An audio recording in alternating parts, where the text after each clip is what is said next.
सही है जी। अच्छा भाई, आज अभी अपने पास हेडिंग डाल लें आप, concept of share consolidation. Finally आखिरी कॉन्सेप्ट है इसका ये। अच्छा भाई, ये कहता है कि divide your existing share capital.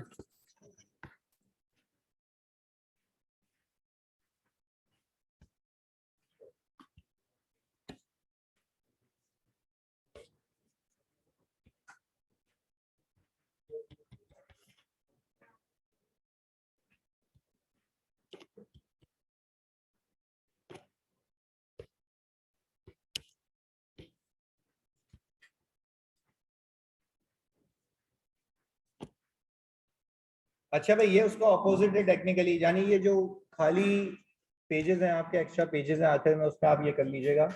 अच्छा जी, इसमें है ये कि भाई ये है शेयर स्प्लिट का ऑपोजिट। आपको याद होगा शेयर स्प्लिट में हमने किया ये था कि अपने एग्जिस्टिंग शेयर कैपिटल को स्मॉलर अमाउंट के शेयर्स में बाइफरकेट किया था, तो हमारे नंबर ऑफ शेयर्स क्या हो गए थे, ज्यादा हो गए थे, जबकि इसका मेरी कोई वेल्थ पे कोई चेंज नहीं था। अच्छा, ये उसका ऑपोजिट है। उसका ऑपोजिट इस तरीके से कि इसमें हमें करना ये है कि हमें अपने एग्जिस्टिंग शेयर कैपिटल को एक लार्जर अमाउंट ऑफ शेयर्स के नंबर में बाइफरकेट करना है कि हमारे नंबर ऑफ शेयर्स क्या हो जाएं, कम हो जाए। ये उसका ऑपोजिट है। सर अब आप ये सोचेंगे कि सर इसकी लॉजिक क्या है। भाई इसका मकसद ये है कि जैसे उस केस में हम अपने ऑथराइज कैपिटल को फुल करना चाह रहे थे, अब इस केस में जैसे ही मैं अपने नंबर ऑफ शेयर्स को रिड्यूस करूंगा, तो क्या मेरे पास एक क्वेश्चन आ जाएगा जिसपे मेरे पास एक चांस होगा कि मैं और फर्दर इशू कर सकूं, हाँ या नहीं। अच्छा, फॉर एग्जाम्पल पहले मैं कह रहा था कि मेरी कंपनी का ऑथराइज कैपिटल कोई 2 लाख है और मैंने शेयर इशू भी किए मैं 2 लाख। अब मैं फर्दर इशू कर सकता हूँ क्या, हाँ या नहीं। वापस से, मेरा ऑथराइज कैपिटल कितना है, 2 लाख। मैंने शेयर इशू भी कितने किए हैं, क्या मैं और फर्दर इशू कर सकता हूँ। क्यों, आपके ऑथराइज कैपिटल की लिमिट फुल हो चुकी है। अब आपने किया ये कि आपने बोला भाई और कोई चारा नहीं है मेरे पास, अब हमें काम करते हैं, अपने शेयर्स को कंसोलिडेट कर देते हैं। शेयर्स को कंसोलिडेट करने का मतलब ये है कि अगर किसी के पास 2 शेयर हो, उसका 1 शेयर कर दो, तो ये तो वो शेयर होल्डर चिल्लम चिल्ली करेगा, वैल्यू में कोई चेंज नहीं आएगा। यानी फॉर एग्जांपल हम इसको अभी करके भी देखेंगे, हम ये कह सकते हैं पहले अगर उसके पास 2 शेयर थे 20 रुपए के, अब 1 शेयर 20 का हो जाएगा, यानी वेल्थ में कोई चेंज नहीं आएगा। बात क्लियर है। यानी सर हमें सिर्फ नंबर ऑफ शेयर्स को इस तरीके से कम करना है कि उसकी वेल्थ पे कोई चेंज और हमारे पास एक मार्जिन बच जाए कि हम और शेयर इशू कर सकें। बात क्लियर है। इसका ऑपोजिट कौन था, शेयर स्प्लिट। चलें जी, आए देखते हैं। अच्छा भाई, मैंने अज्यूम ये किया कि इस कंपनी का शेयर कैपिटल कोई 1 मिलियन है। अच्छा, अभी इसकी एग्जिस्टिंग पावर वैल्यू चल रही है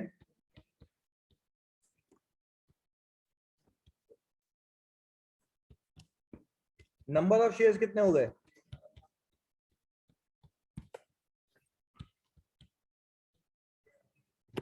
ऐसा ही है जी।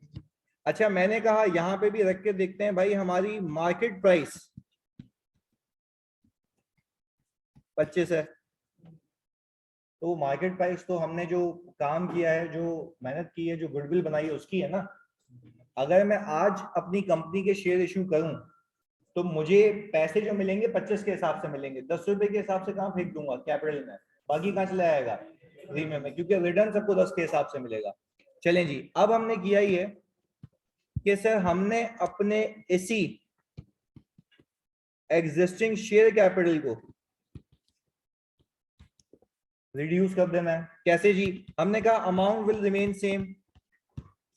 मैंने क्या किया, अपने एक शेयर की, प्लीज सुनिएगा, मैंने क्या किया कि अपने एक शेयर की पार वैल्यू को इंक्रीज कर दिया और वो हो गई 20। शेयर्स कितने हो गए, 50,000 शेयर हो गए।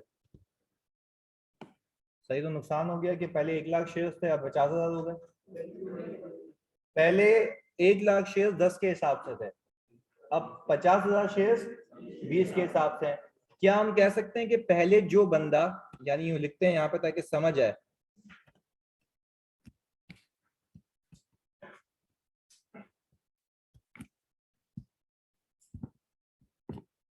सही लिखा है? अर्लियर 2 शेयर 20 के इक्वल थे। हाँ जी, अब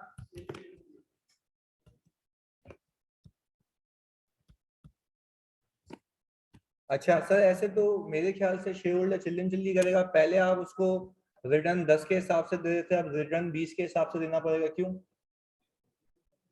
पहले अगर रिटर्न देते, डिविडेंड देते तो 10 के हिसाब से जाता, तो उसके नंबर ऑफ शेयर्स में कितने काउंट होते? 2।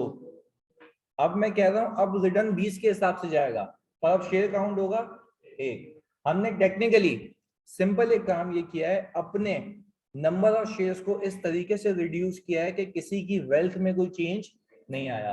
पहले 2 शेयर जिसके पास थे उसकी वैल्यू 20 थी, अब 1 शेयर जिसके पास है उसकी वैल्यू क्या है? 20 है। और मैंने उन्हीं एग्जिस्टिंग शेयर होल्डर को ही तो कहा है कि तुम्हारे 2 शेयर्स कन्वर्ट हो जाएंगे 1 में। क्या मैं इसको अंग्रेजी में ये कह सकता हूं,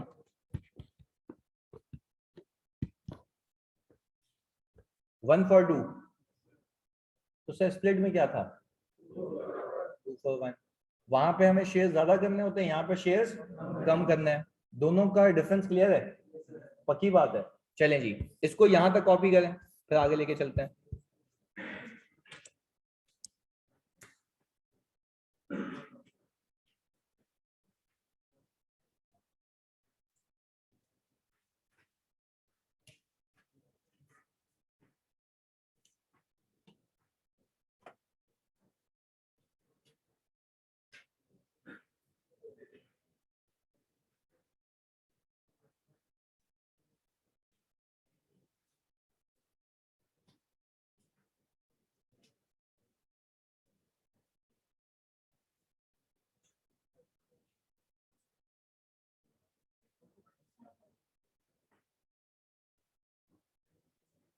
जी,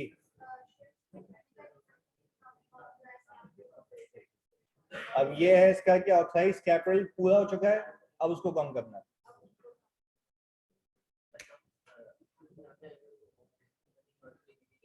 मुझे और शेयर इशू करने होंगे, मार्केट से पैसे चाहिए।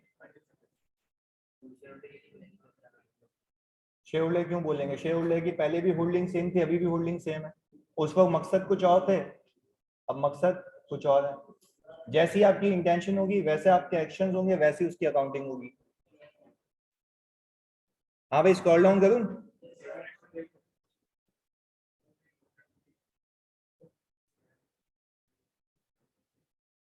हाँ, कहाँ गई है बे सचिन? सचिन तेरा नोट पैड मिल गई तेरे को? ये क्या तू दवाई की पर्चियां लेके घूमता है? क्यों? सही बता, वाकई गायब हुई है? नोट पैड वाकई गायब हो गया, मिला नहीं?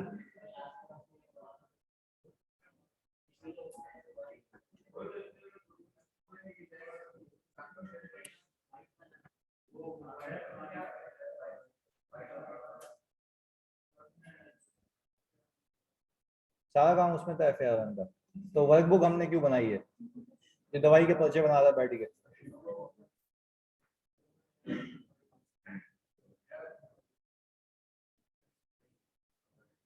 तूने वर्कबुक में नहीं लिखा कुछ भी? ये मेरे ख्याल से तू अभी अभी खरीद के लाया ही है।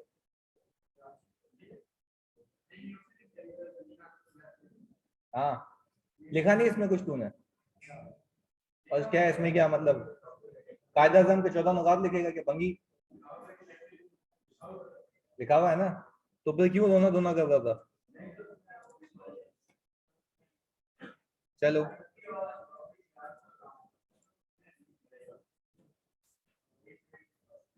मैंने एक तुम्हें उसकी समरी दी थी, इन्वेस्टमेंट प्रॉपर्टी की, लेक्चर दिया था। गवर्नमेंट ग्रांट का भी अपलोड किया था ना, वो अभी कर देता हूँ। वो आई थिंक 3 आवर्स का लेक्चर है, उसमें पूरा गवर्नमेंट ग्रांट, एक एक केस है उसमें, वो आप देखें, वो रिवाइज हो जाएगा।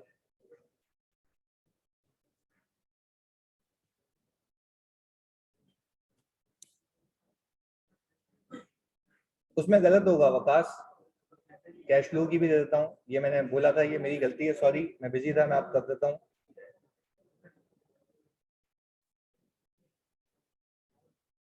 या प्लीज ग्रुप पे मैसेज कर देना एक बार अभी क्लास खत्म होते ही या उसके 5-10 मिनट में कि सर वो गवर्नमेंट ग्रांट के जो समरी लेक्चर है 3 घंटे का वो दे दें। उसमें तो मैं लिटरली बताऊं पूरे केसेस रिवाइज हो जाएंगे। सिर्फ सुनो, सारे केसेस रिवाइज हो जाएंगे। सिर्फ कैलकुलेटर अपने पास रखना, साथ साथ उसको सॉल्व करना, रिवीजन हो जाएगा 100%। सही है? वही यही मुनव्वर इसी के लिए कि केसेस दिमाग से निकल जाते हैं, उसी के लिए ये मैं समझ दूंगा। स्क्रीन गायब हो गई। ओके, वापस आ गई जी। बस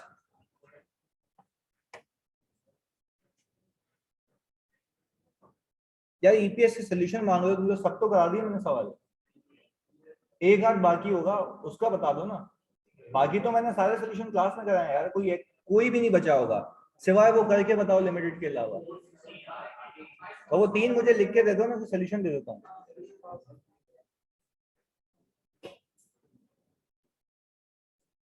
हाँ, कैश फ्लो के मैं सारे भेज देता हूँ, क्योंकि उसमें 3-4 सवाल मैंने एज अ होमवर्क रखे हुए हैं, वो देख लेना, वो दे देता हूँ। और कैश फ्लो में नए बैच को भी कराऊंगा वापस।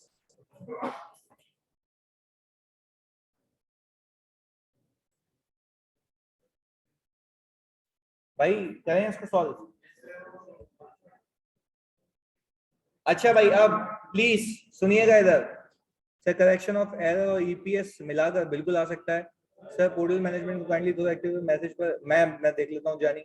हाँ जी, कोई सवाल इसमें? अच्छा भाई प्लीज इधर देख लें। जैसे हमने शेयर स्प्लिट किया था और शेयर स्प्लिट आज के पहले तमाम शेयर होल्डर्स पे हो जाता है, ऐसा ही है ना। मैंने कहा लेट से कि जुलाई में स्प्लिट हो रहा है, तो जुलाई से पहले जितने भी शेयर्स होंगे सब क्या हो गए थे, स्प्लिट हो गए थे।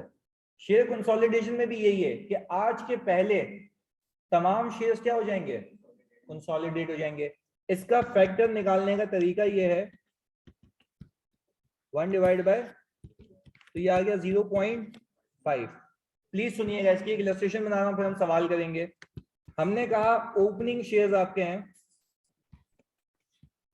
सर 5 लाख, आपने फर्दर इशू किया है जी कोई अप्रैल 1 2019 में कोई 3 लाख का,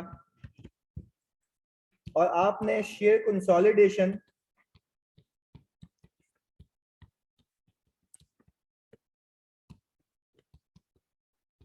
ऑन जुलाई 1, तो आपने लिख दिया कि भाई शेयर कंसोलिडेशन हो रही है 1 for 2 की, यही एग्जांपल रख दिया हमने। आगे सुनिएगा, हमने कहा सर वेटेड एवरेज की कैलकुलेशन में प्लीज बहुत सुकून से देखें इसको। मैंने कहा ये 5 लाख शेयर्स को मल्टीप्लाई बाय 12/12 करने लगा था। सुनिएगा, मुझे याद आया कि देखें 2 अप्रोचेस हैं, पहले लिखे नहीं, इसे सुने, पूरा प्रॉपर टाइम दूंगा लिखने का, पहले समझ लो इस चीज को। मुझे पता है कि जुलाई में जाके ये 5 लाख शेयर्स आधे हो जाएंगे, ऐसा ही है ना। 2 अप्रोचेस हैं कि पहले यहाँ पे या तो 5 लाख लिखूं और नीचे इसका आधा माइनस करूं, या यहीं पे आधा कर दें, यहीं पे हाफ कर दें, बात एक ही है। तभी तो हम फैक्टर अप्रोच में अपनी। तो मुझे बताओ कि जुलाई से पहले जितने भी शेयर्स हैं सब कंसोलिडेट हो जाएंगे। तो स्प्लिट में क्या होता था, सारे स्प्लिट होते थे, यहाँ पे सारे कंसोलिडेट हो जाएंगे। तो सर क्या मैं यहाँ पे 0.5 का फैक्टर चिपका दूं? अच्छा ये आ गया 0.5 का फैक्टर, ये इसका आंसर कितना आ गया भाई, 2.5 लाख। सर आपने इसके लिए जुलाई में 6/12 क्यों नहीं किया? क्योंकि ये भी एग्जिस्टिंग शेयर होल्डर को है, ये कब से मौजूद है, डे 1 से। तो सर टेक्निकली इसको अज्यूम भी कब से करना है, डे 1 से। अच्छा अब सर मैंने कहा जो फर्दर इशू हुआ है अप्रैल में, वो कितने शेयर्स हैं? अब वही बात है कि जुलाई में जाऊं और इसमें से माइनस करूं या यहीं भी फैक्टर चिपका दें? यही फैक्टर टिका देते हैं। तो सर हमने क्या किया, 0.5 इंटू 9/12 कितना आ गया, 1125। पक्की बात है, यही है। अच्छा जी ये आ गया। अब सर जुलाई में जब इटसेल्फ हम पहुंचे तो वहां पे आपको पता है कि शेयर कंसोलिडेट होने, बट क्या वहां पे अलग से दिखाएं, इनकॉर्पोरेट हो गया? पक्की बात है। चलें जी, आपने किया ये कि इसको सम करके वेटेड एवरेज शेयर्स निकाल लिए, क्या कितना आया, यही है। अच्छा जी, आपने प्रॉफिट आफ्टर टैक्स लिखा अज्यूमिंग 2.5 मिलियन, आपके वेटेड एवरेज शेयर्स आ गए तो आप ईपीएस निकाल सकते हैं। 2.5 मिलियन डिवाइडेड बाय 362 कितना आ गया, 6.89, ऐसा ही है इधर हुए 6.89। अब इधर सुनो सर, मैं अज्यूम ये कर रहा हूं कि 2018 की जो रिपोर्टेड ईपीएस है, अज्यूमिंग सर वो 9 पर शेयर है। अच्छा लेट्स इसको अज्यूम करते हैं 4 पर शेयर है।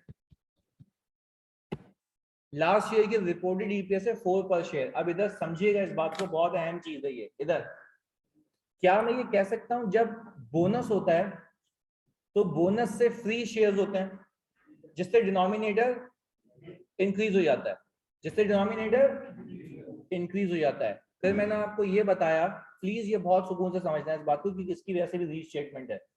वापस से मैंने आपको क्या बताया कि जब बोनस होता है या शेयर स्प्लिट होता है, आपको पता है बिला वजह शेयर इशू होते हैं जिससे इकोनॉमिक रिसोर्सेज में कोई चेंज, ईपीएस बिला वजह क्या हो जाती है, तो कंपेरेबिलिटी का इशू आता है। आप लास्ट ईयर की ईपीएस को रीस्टेट करते हैं, उसमें बोनस का इंपैक्ट डाल देते हैं, और कैसे, इनवर्स फैक्टर से। अब जरा दिमाग लगाओ, यहां पे इस केस में जो अभी हम कर रहे हैं, इस केस में आपके नंबर ऑफ शेयर्स बिला वजह इंक्रीज हो रहे हैं, बिला वजह डिक्रीज। अच्छा अब मैं तुमसे दूसरा सवाल पूछ रहा हूं, यहाँ पे जो शेयर्स डिक्रीज हो रहे हैं, क्या तुम बायबैक कर रहे हो? बायबैक होते तो इकोनॉमिक रिसोर्सेज जाते, यहाँ पे क्या पैसे जा रहे हैं, बिला वजह कम हो रहे हैं? अच्छा बिला वजह शेयर्स कम होने का मतलब समझते हो ईपीएस, करंट ईयर की ईपीएस। पता है अगर ऐसा तुमने अलाउ किया ना, तो हर कंपनी एक काम करेगी, हर साल के आखिर में आके चलो भाई शेयर कंसोलिडेशन, डिनोमिनेटर कम हो गया, ईपीएस। इस केस में अभी भी मिसलीडिंग इंफॉर्मेशन है। अब ईपीएस कम होने के बजाय ज्यादा दिख रही है, यानी अब ये शो होगा कि कंपनी ने अच्छा परफॉर्म किया as compared to last year. इसमें भी देखें ऐसा ही लग रहा है ना कि कंपनी ने अच्छा परफॉर्म किया है, कि पहले ईपीएस कितनी थी, अब कितनी है, 6.89, क्योंकि इस साल कंसोलिडेशन का इंपैक्ट है, लास्ट ईयर शेयर कंसोलिडेशन का इंपैक्ट। तो क्या कहते हो, लास्ट ईयर भी पार्क कर लें, ऐसा ही है। तो मुझे एक बात बताओ सर, अभी अगर हम लास्ट ईयर को इसके इनवर्स फैक्टर से मल्टीप्लाई करते हैं, 8 आ गया। अच्छा अब असल में पता लगा कि आपने अच्छा नहीं परफॉर्म किया, बुरा परफॉर्म किया है, क्योंकि आपने शेयर कंसोलिडेशन का इंपैक्ट इस साल लिया हुआ था। पहले बताओ बात समझ आई है वाली? यानी सर सिंपल आपको एक चीज याद रखनी है, क्योंकि हमने पिछले कॉन्सेप्ट को कैरी फॉरवर्ड किया है, जब बोनस और शेयर स्प्लिट होता है तो जल्दी जल्दी बताओ शेयर्स क्या दिखते हैं, तो ईपीएस। भाई क्या शेयर स्प्लिट और बोनस में ईपीएस जेन्युइन कम होती है या बोनस और स्प्लिट की वजह से? अच्छा तो लास्ट ईयर को हम क्या करते हैं, रीस्टेट करते हैं, वहां पे बोनस और स्प्लिट का इंपैक्ट डाल देते हैं ताकि इंफॉर्मेशन कंपैरेबल बन जाए। तो सर कंसोलिडेशन में ईपीएस कम होती है ज्यादा, ज्यादा होती है, जेन्युइन ज्यादा होती है या कंसोलिडेशन की वजह से? तो ऐसा नहीं लगेगा कि इस साल हमने कमाया ज्यादा, जबकि असल में ऐसा, जेन्युइन कमाई दिखाना चाहते हो तो आप एक काम ये करो, लास्ट ईयर भी इस कंसोलिडेशन का इंपैक्ट डाल दो। 0.5 से डिवाइड करने का नहीं, इनवर्स से मल्टीप्लाई करने का मतलब ये कि आपने इसको ग्रॉस अप कर दिया है। ग्रॉस अप करने का मतलब ये कि आपने लास्ट ईयर के नंबर ऑफ शेयर्स को भी रिड्यूस कर दिया, इससे ईपीएस क्या हो जाएगी, ज्यादा हो जाएगी। बात क्लियर है ये? तो सर अब मैं कॉन्सेप्ट को कंक्लूड करूं तो आपको एक बात समझ आनी चाहिए कि 3 वजह से लास्ट ईयर की ईपीएस रीस्टेट होती है, बल्कि यू कैन से 4। पहला बोनस, राइट इशू वाला बोनस, तीसरा स्प्लिट, चौथा, अब कॉन्सेप्ट खत्म हुआ। आखिर बार पूछा हूं, लास्ट ईयर की ईपीएस कितनी वजह से रीस्टेट होती है? पहला, दूसरा, स्प्लिट। इन तीनों में बोनस, स्प्लिट और राइट इशू वाला बोनस, ये तीन ईपीएस को डिक्रीज करते हैं, शेयर कंसोलिडेशन ईपीएस को इंक्रीज करती है, बस ये बात याद रखिएगा। क्लियर है? हमने सिंपल इस केस में अज्यूम किया कि लास्ट ईयर 4 रुपए पर शेयर की ईपीएस रिपोर्ट हुई थी और इस साल की हमारी ईपीएस ज्यादा आ रही है। मैं कह रहा हूँ जेन्युइन ज्यादा आ रही है या इसमें शेयर कंसोलिडेशन का भी इम्पैक्ट है? तो मुझे बताओ, इस इम्पैक्ट को हटाना चाहते हो तो शेयर कंसोलिडेशन लास्ट ईयर भी इनकॉर्पोरेट करो, और वो कैसे करोगे? इस साल के फैक्टर के इनवर्स से मल्टीप्लाई करके। तो आपकी ईपीएस कितनी हो गई? 8 पर शेयर। अब मुझे एक बात बताएं, आपने टेक्निकली 0.5 डिनोमिनेटर में रख के अपने लास्ट ईयर के शेयर्स को भी टेक्निकली क्या किया? कम किया, जिससे ईपीएस क्या हो गई है? अब लाइक टू लाइक का कंपैरिजन है। अब देखें इस कंपनी ने अच्छा परफॉर्म किया है, बुरा परफॉर्म किया है? पहले तो लग रहा था कि अच्छा परफॉर्म किया है, और क्या वो फैक्टर क्या था जिससे अच्छा लग रहा था? ये शेयर कंसोलिडेशन। बात क्लियर है? अब प्लीज इसको कॉपी करें।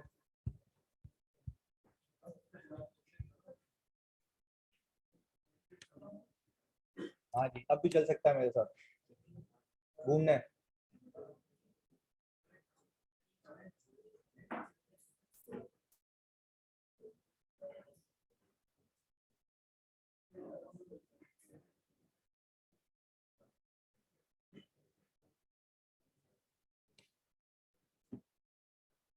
सारे फैक्टर्स रहेंगे बिल्कुल अलीना।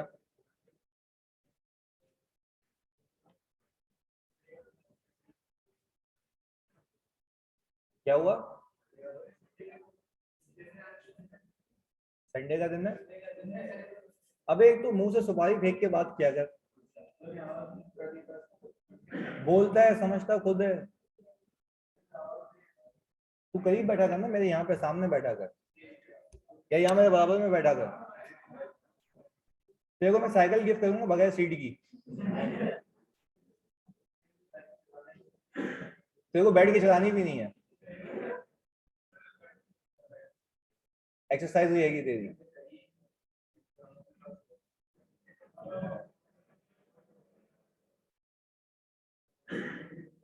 बिल्कुल, उससे हमारा कोई वास्ता नहीं है गौतम। सही जी, हमें सिर्फ ईपीएस देखनी है, दैट्स इट।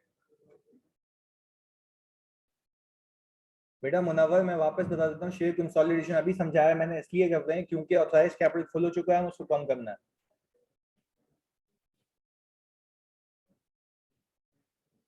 भाई हो गया कॉपी?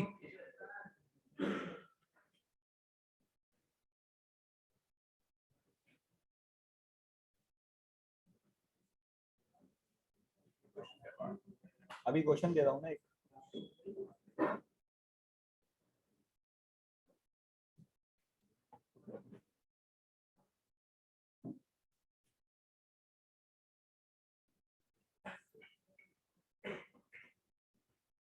बिल्कुल ऐसा ही है।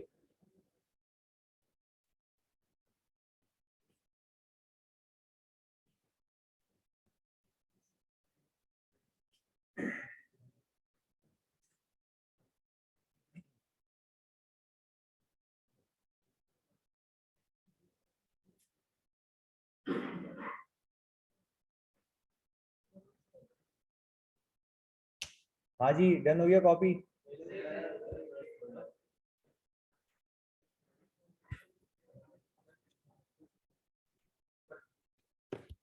सवाल कॉपी कर रहा है, इलस्ट्रेशन।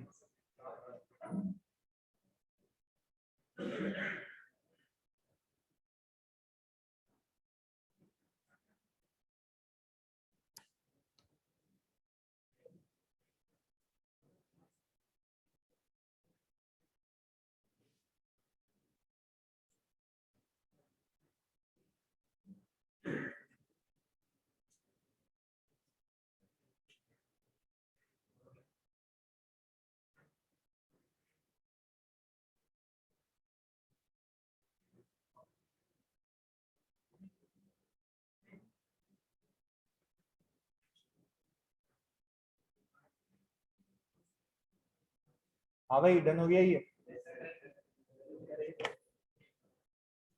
एक मिनट खाली मैं सवाल निकाल लूं।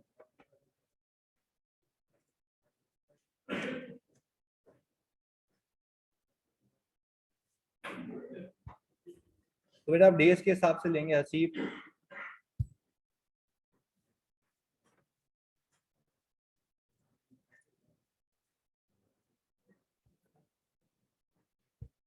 चलें जी सर, ये रहा सवाल, इसको अच्छे से सॉल्व करें, जल्दी से बताएं कि ईपीएस कितनी आ रही है।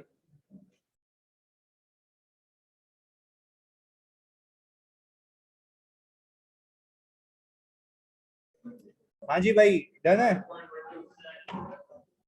आओ जी देख लेते हैं। भाई बच्चे यहाँ पे कह रहे हैं 5.128, कोई वही बात नहीं है इसमें। अच्छा भाई फैक्टर पहले ये बताओ, शेयर कंसोलिडेशन किस डेट पे है ये भाई? जुलाई 1, ये आ गया 0.5। एक्स साइड प्राइस और राइट एडजस्टमेंट फैक्टर, ये वही सेम है उस सवाल जैसा।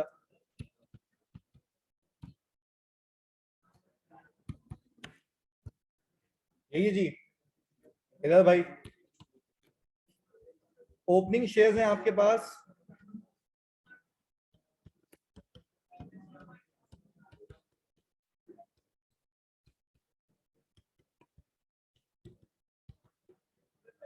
कितना आ गया ये?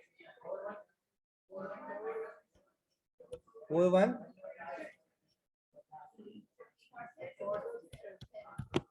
यही है।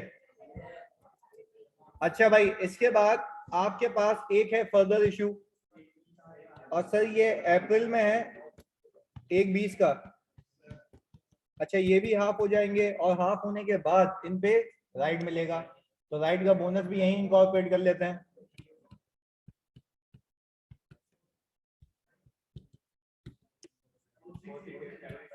तो 6। अच्छा भाई ये अप्रैल 1 आ गया हमारे पास, वेरी गुड भाई। इसके बाद सर राइट इशू की डेट, पर इसके लिए मुझे एक्चुअल नंबर ऑफ शेयर्स चाहिए। ओपनिंग कितने थे भाई? अच्छा भाई इसके बाद फर्दर इशू था, ये कुल मिला के शेयर्स हो गए थे 9-20। ये 9-20 शेयर्स आपके पास थे जुलाई से पहले, जुलाई में आके ये हाफ हो गए। अच्छा भाई तो यहाँ पे अगर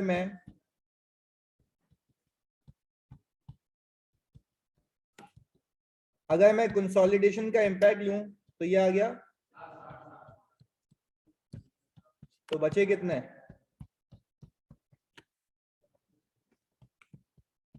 क्योंकि 460 माइनस होने के बाद बचे इतने होंगे, हाफ हो गए ना, तो हमने ये अलग अलग किया था, ये फैक्टर रेलेवेंट जगह पार्क कर दिया, वो खुद ही वहां पे एडजस्ट हो गए।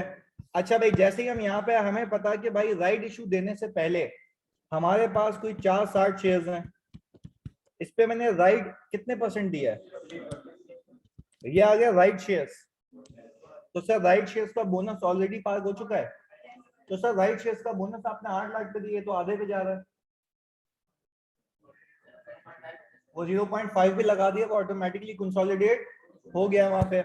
अच्छा भाई इसमें पैसे वाले शेयर्स चाहिए, तो 48 इंटू,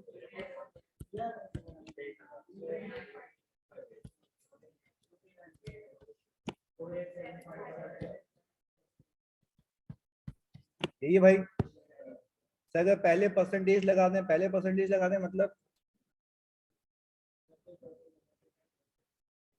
इससे पहले क्या परसेंट कहाँ लगाएगा?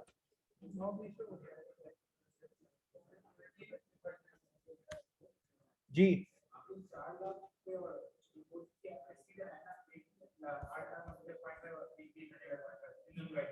हाँ,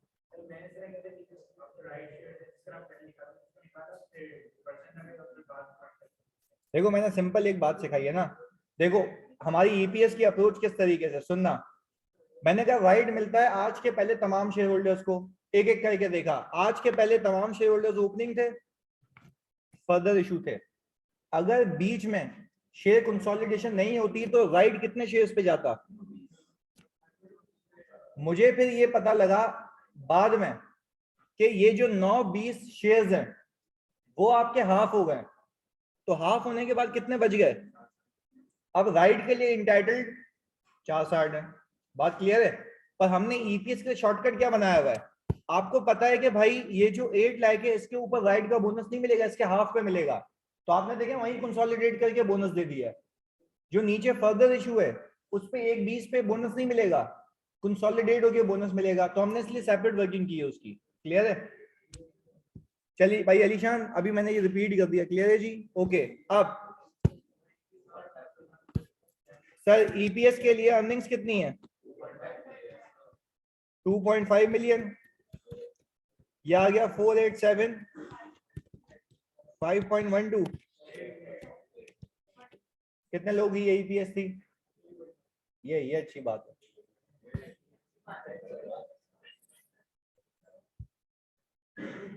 बेहतरीन जी।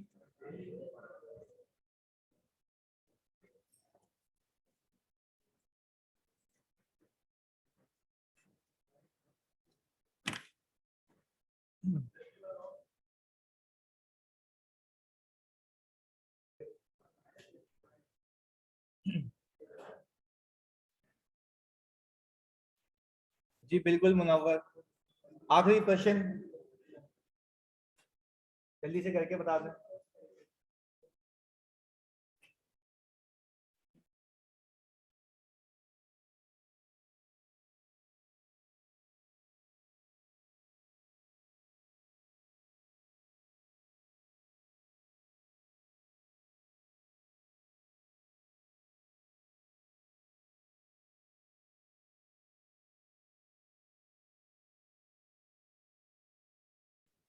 सैटरडे से।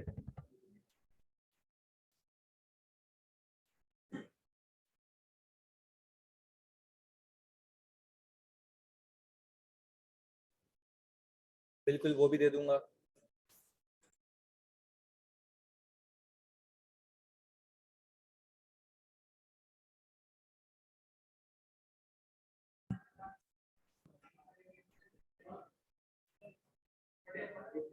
टेन 10.46 ही आ रही है यहाँ पे भी।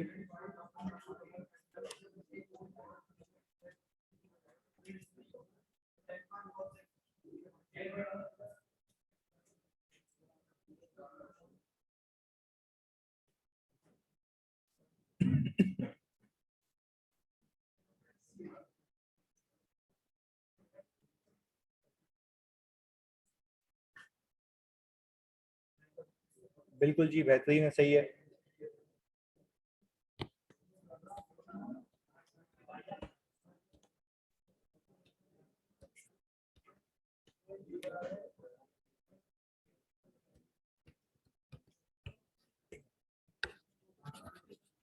हाँ भाई फैक्टर 0.4 है ना।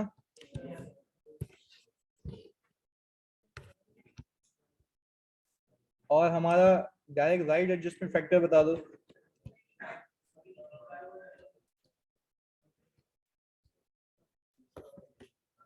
25।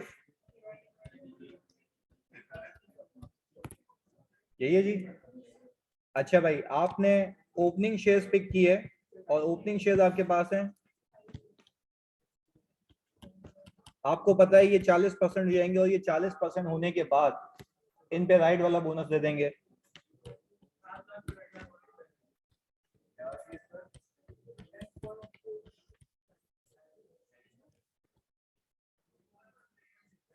टू वन यही है। अच्छा जी इसके बाद सर शेयर कंसोलिडेशन पे तो आई थिंक हमें कोई अलग से लाइन आइटम ऐड नहीं करना, वो ऊपर इनकॉर्पोरेट हो चुका है। सर हमने फिर फर्दर इशू किया है जुलाई में।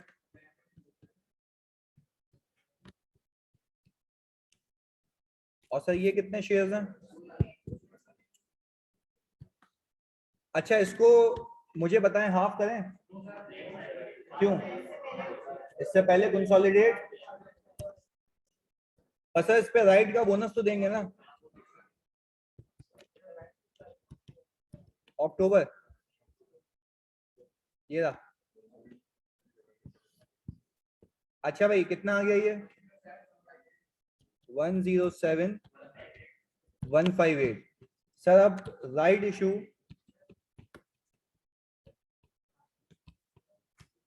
अक्टूबर 1 पे। मुझे बताओ अगर मैं ओपनिंग से वर्किंग करूं तो ओपनिंग थे अच्छा 40% कंसोलिडेट हो रहे हैं।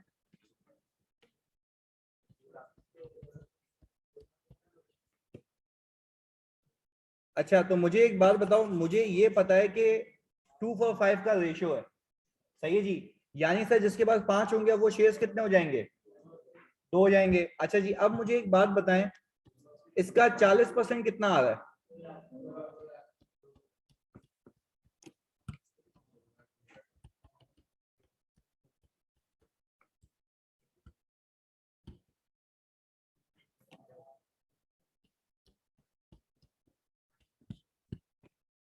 सही है जी, ये आ गया हमारे पास। इसके बाद सर फर्दर इशू इसमें ऐड हो गया होगा, तो कुल मिला के यानी सिंपल इस शेयर कंसोलिडेशन की एडजस्टमेंट ये थी कि ये शेयर कुल मिला के 40% हो जाएंगे। अगर ये शेयर 40% हो जाएंगे तो एडजस्टमेंट आई थिंक 60% की होगी। हमने वो करके यहाँ पे ये दिखा दिया।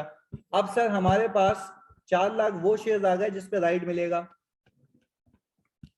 इस पे मल्टीप्लाई कर देंगे, राइट की परसेंटेज 20% है। अच्छा भाई ये आ गया राइट शेयर, राइट शेयर का बोनस ऊपर पार हो चुका है। अच्छा जी तो इसके लिए जो पैसे वाले शेयर्स हैं एक्सरसाइज प्राइस कितनी है?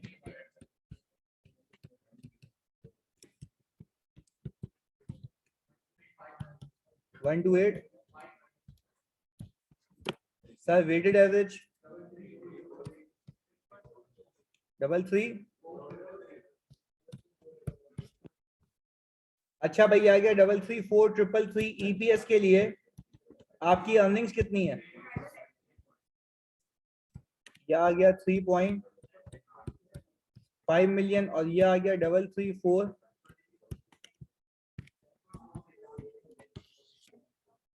यही है जी 3.5 मिलियन आपका प्रॉफिट था। कोई मसला है इसमें? देखो यार सिंपल, मतलब इससे ज्यादा मैं आसान नहीं कर सकता था। आप खाली जाके शेयर डेस्क को देख लीजिएगा, उसमें बिला वजह की लंबी है, डबल काम हुआ हुआ है। आपने सिर्फ फैक्टर्स का ख्याल रखना है कि कब कौन सा फैक्टर किस पे अप्लाई होना है, और ये कंटिन्यूसली अपनी प्रैक्टिस में रखिएगा ताकि आप इसको भूलें नहीं। होपफुली कैश फ्लो तो भूल चुके होंगे, माशाल्लाह, यही सुनना चाह रहा था मैं।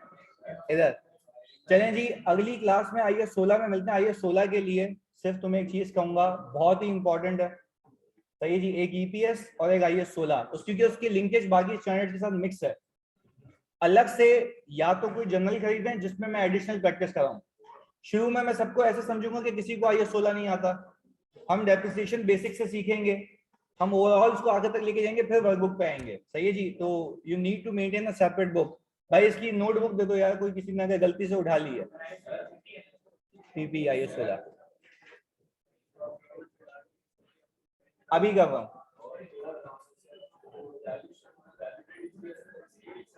वो कर देता हूँ, आज कर देता हूँ, सही है। तो उसका अकॉर्डिंगली एडजस्ट होगा ना मुनव्वर, सारे मेथड, सही है जी। अल्लाह हाफिज।